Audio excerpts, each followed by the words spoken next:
Hey everyone. So you're getting ready for the German test for immigrants, the DTZ. I know, it can be pretty stressful. And hearing that there are new rules, yeah, that doesn't exactly help. But listen, don't worry. That's exactly why we're here, to clear all of that up. If you've got the DTZ coming up anytime in 2023 or beyond, you are in the perfect spot. This whole guide is built for you, to walk you through exactly what's different with the new exam procedures. My entire goal here is to just cut through all the confusing language and give you a really simple step-by-step breakdown. By the time we're done, you're going to feel so much more confident and ready for exam day because you'll know exactly what's coming. All right, let's get into it. First things first, let's get a bird's eye view of what's actually changed. And I want to start with the good news, which is all the stuff that has stayed exactly the same. So, and this is the most important thing to hear right now. All that hard work you've put in learning German, all those hours practicing the question types, it's all still 100% valid. The heart of the exam hasn't changed at all. The new stuff is really just about the logistics on the day. You know, the paperwork and the rules of the room. Okay, so let's zoom in on what is probably the single biggest practical change you're going to see, the new answer sheets. Honestly, knowing how to handle these is going to make your whole exam experience go so much smoother. So here's the deal. They've introduced what they're calling personalized answer sheets. This means when you get your sheet, your name, your date of birth, all that stuff, it's already printed on there for you. Now that saves a little time, but it also gives you one new, really important job right at the start of the test. Think of this as your very first test question. Before you even look at the exam, you need to carefully check every single piece of that pre-printed info. Is your name spelled right? Is the birthday correct? If it all looks good, you just sign it. But if you see any mistake, even a tiny one, put your hand up and tell a supervisor right away. Oh, and keep in mind, you'll get one sheet for the listening and reading sections combined, and then a completely separate one for the writing part later on.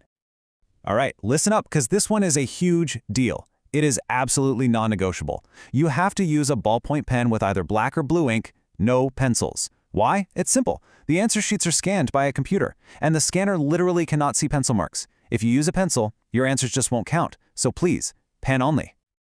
Okay, you're going to want to pay close attention here, because this correction method is brand new. So let's say you put a cross in a box, and then a minute later you think, oh wait, that's wrong. Here's what you do. You don't try to erase it or scribble it out. Instead, you take your pen and you completely color in the box you marked by mistake. Just fill it in solid. Then you simply make a fresh new cross in the box that has the right answer. It's a little different, so it's a good idea to just picture yourself doing that in your head a few times. All right, you've totally got the answer sheet rules down. So now let's do a quick walkthrough of the written exam itself. I want you to be able to visualize the whole 100-minute block from the moment you start to the moment you finish. The whole written part of the exam is done in one single session. That's 100 minutes total. And it's really important to know there are no scheduled breaks in there. Once that clock starts, you're going straight through to the end. So how does that 100 minutes break down? Well, you're going to kick things off with about 25 minutes for the listening section.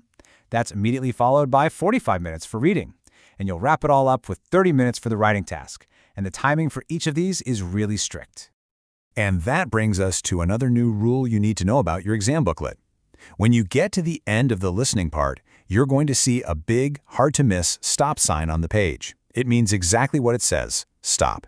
You can't turn the page and get a head start on the reading section, even if you have time left over.